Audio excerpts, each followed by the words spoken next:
ओम शांति। आपका प्रश्न है, मैंने एक बीके शिवानी बहन का ऑडियो सुना और उसमें सुना कि अगर कोई हमसे दुखी हो जाए और वो हमारे बारे में गलत सोचे तो एनर्जी हम तक पहुंचती है, हमारी सोल पावर डिप्लीट होती है। ऐसे तो कई बार हम किसी को सही बात बोलते हैं तो भी उनको गलत लग जाती है और वो उस बात को फिर भूलते ही नहीं हैं। तो क्या अगर कोई हमारे बारे में गलत सोचते हैं तो हमारी पावर कम होती है क्या? उसका सॉल्यूशन क्या है?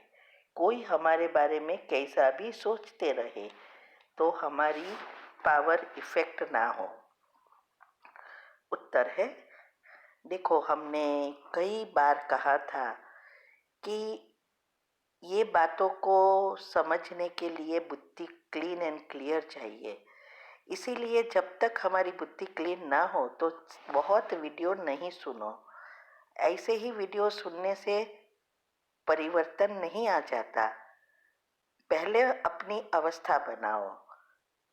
तो ये जो बात हुई कि एनर्जी डिप्लीट होती है आत्मा की, वो उसमें अनेक प्रकार के कर्म हैं। कौन से कर्म से डिप्लीट होती है, कौन से कर्म की असर नहीं होती, ये सब समझना पड़ता है आपको। ये सब बातें हमने यूट्यूब पर कई बार रखी है। कर्म की गुह्य गति में भी आती है, हेल्थ एंड माइंड में भी आती है और कितनी संकल्प शक्ति ऊपर भी रखा है। इसमें भी हमने समझाया है कि कैसे ये होता है। तो देखो, अगर हम सच है, ध्यान से सुनना, अगर हम सच है लेकिन हम अच्छी रीति उसको समझाते हैं, फिर भी वो दुखी होते हैं क्योंकि उसको वो सच अच्छा नहीं लगता, तो हमारी समझाने की रीत अच्छी है तो हमें कोई इसकी नेगेटिव एनर्जी इफेक्ट नहीं होगी। ऐसे ही सारे दिन में जो कोई हमारे लिए सोचते रहते हैं उसकी इफेक्ट हमारे में नहीं होती, क्योंकि वो इफेक्ट तब होती है जब हम उनसे जुड़ते हैं और हम भी सोचते हैं।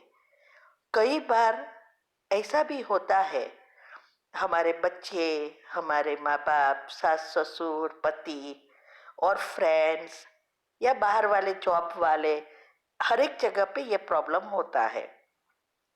अभी दो चीज है, एक, हम खुद पुरुषार्थ कर रहे हैं इसीलिए हमें हमारी बात अलग है, लेकिन बाहर वाले जो है उसको ये सब बातें पता नहीं है।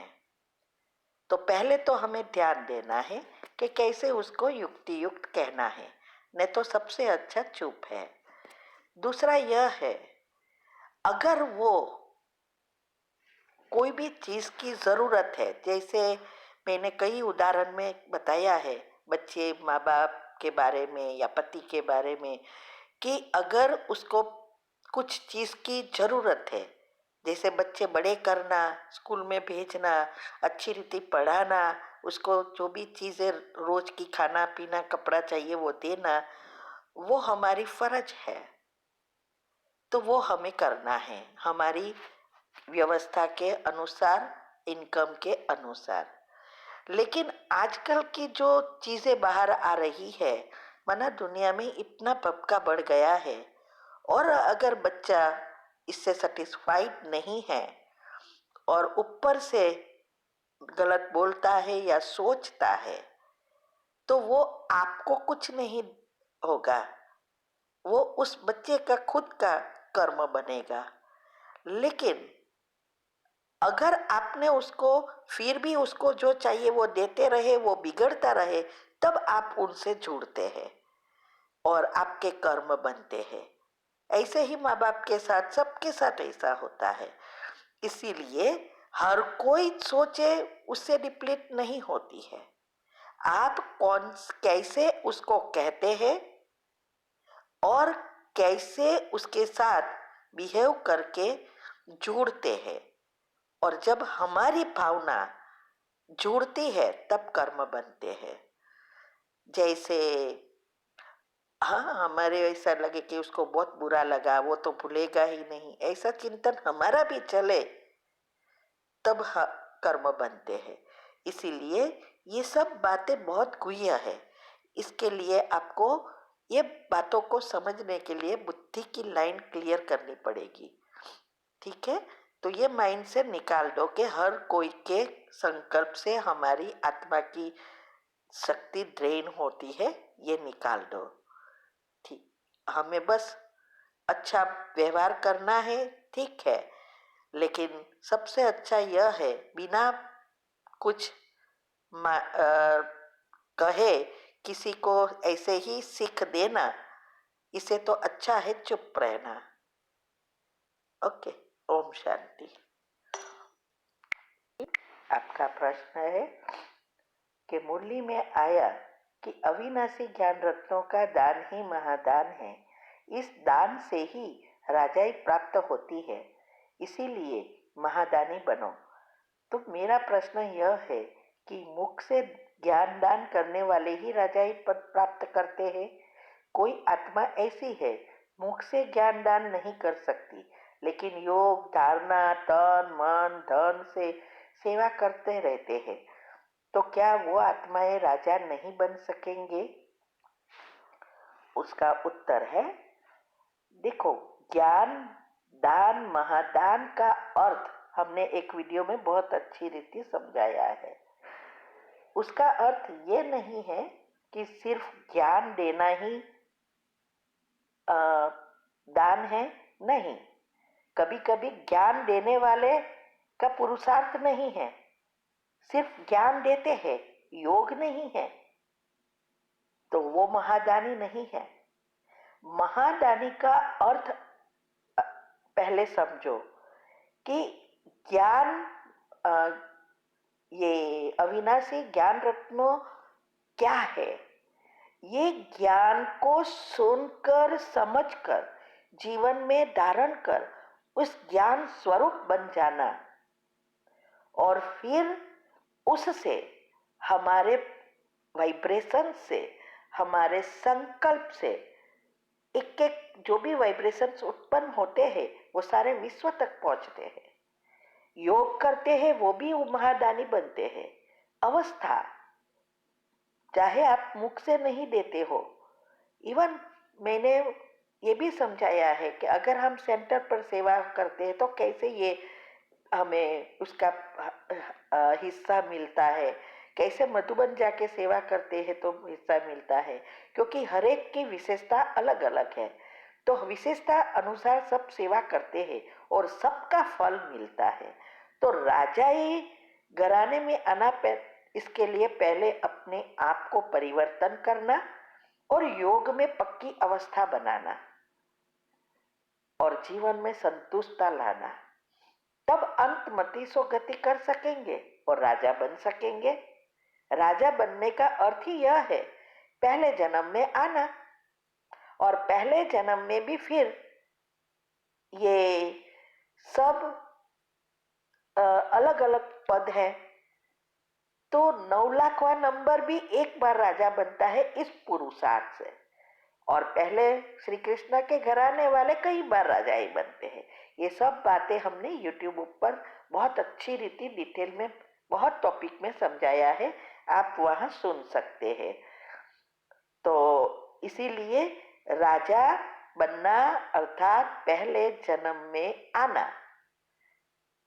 तो इसके लिए तन मन धन संबंध संपर्क संकल्प समय और श्वासोश्वास सब परमात्मा के कार्य में लगाना।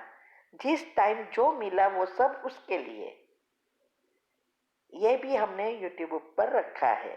ठीक है, दूसरा आपका प्रश्न है, क्या सिर्फ मुख से किया गया दान ही ज्ञान दान है? ज्ञान दान के दूसरे कौन कौन से तरीके हैं?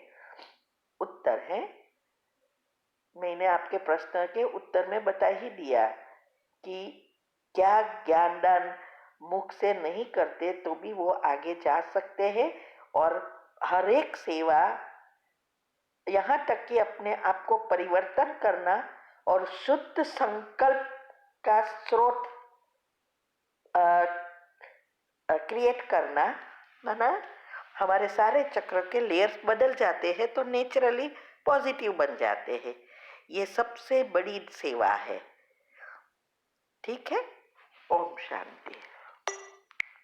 आपका प्रश्न है आपकी जॉब के बारे में, कि बहुत लेट हो जाता है, दूर होता है। तो प्रश्न आपका यह है कि शिफ्ट डिपार्टमेंट चेंज करने के लिए आपने ऑफिसर को बहुत बार रिक्वेस्ट किया, पर वो मेरी बात नहीं सुन रहे हैं। तो क्या उपाय करें ये बताओ कि डिपार्टमेंट चेंज हो जाए और मॉर्निंग शिफ्ट हो जाए। उत्तर है, देखो, मुख से नहीं बोलो ना। मैंने कल भी एक ग्रुप में बहुत अच्छा एक प्रश्न के उत्तर में उसका जवाब दिया था कि कैसे करना है। आपको सुबह में अमृत वेले के बाद, अगर आप अमृत वेला करते हो तो, अगर नहीं करते हो तो भी जब वो आत्मा सोती है तो जल्दी लग जाता है, नहीं तो फिर आप जब उठो तब कर सकते हैं। एक ही जगह एक ही समय पर ये करना है बैठ के। दूसरा, सबकॉन्शियस माइंड के 10 नियम हमने यूट्यूब पर रखे हैं, वो सुनकर अच्छी रीति फॉलो करो। उसमें सबसे पहला नियम यह है कि आपको जो चाहिए वो सोचना है और जो हो रहा है उसको भूलना है। तो ये नहीं कहो कि, ये नहीं सोचो कि मेरी ट्रांसफ़र नहीं हो रही है, ये मेरी सुनते नहीं है, मुझे ये शिफ्ट चाहिए, ये नहीं सोचो। ऐसा सोचना है कि अब मेरी बात इस आत्मा ने मान ली और मुझे जो शिफ्ट आपको चाहिए वो विजुअलाइज करो कि मुझे वो शिफ्ट मिल गई है। ऐसा करना है। तो उसके लिए पहले उसके साथ क्षमा कर मांगनी है कि कोई भी कर्म पिछले जन्मों में और इस जन्म में हुए हैं उसके लिए क्षमा मांगनी है। उसकी कमेंट्री भी रखी है। और फिर अंत में ये सोचना है कि वो इंचार्ज जो आत्मा है उसको विजुअलाइज करो, और इसके साथ दूसरे जो भी आपके हेड है उसको भी विजुअलाइज कर सकते हैं। तो उसको विजुअलाइज करो और फिर बाबा से किरणें लेनी है और उसमें प्रवाह करनी है। ऐसा सिर्फ विजन बनाना है और सोचो कि अब इस आत्मा के साथ मेरे सब हिसाब किताब चुकतू हो गए हैं। अब इस आत्मा के साथ पुण्य का खाता ऊपर आ गया है, उसकी बुद्धि शुद्ध पवित्र बन गई है। अब मेरी बात उसको समझ में आ गई है और उसने मुझे शिफ्ट चेंज कर दी है। और आपको जो शिफ्ट चाहिए वो शिफ्ट में आप काम कर रहे हो, ऐसे विजुअलाइज करो।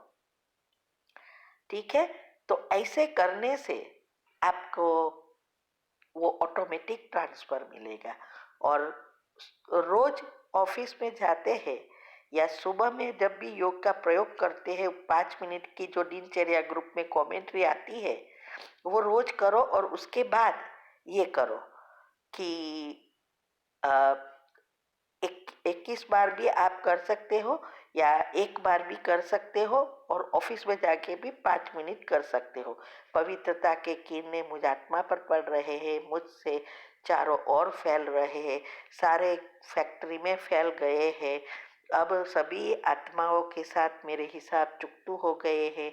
अब ये सभी आत्माएं बहुत अच्छा सहयोग देती है। हमारे बॉस, हमारे सुपर इंचार्ज सब हमारी बातें मानते हैं, हमारी समस्या समझते हैं और हमेशा सहयोग देते हैं। ऐसा ऑफिस में जाके भी करो और एक ही जगह एक ही समय सुबह में योग करना है। ठीक है। आपको जरूर ट्रांसफर वो कर देंगे। ओम शांति।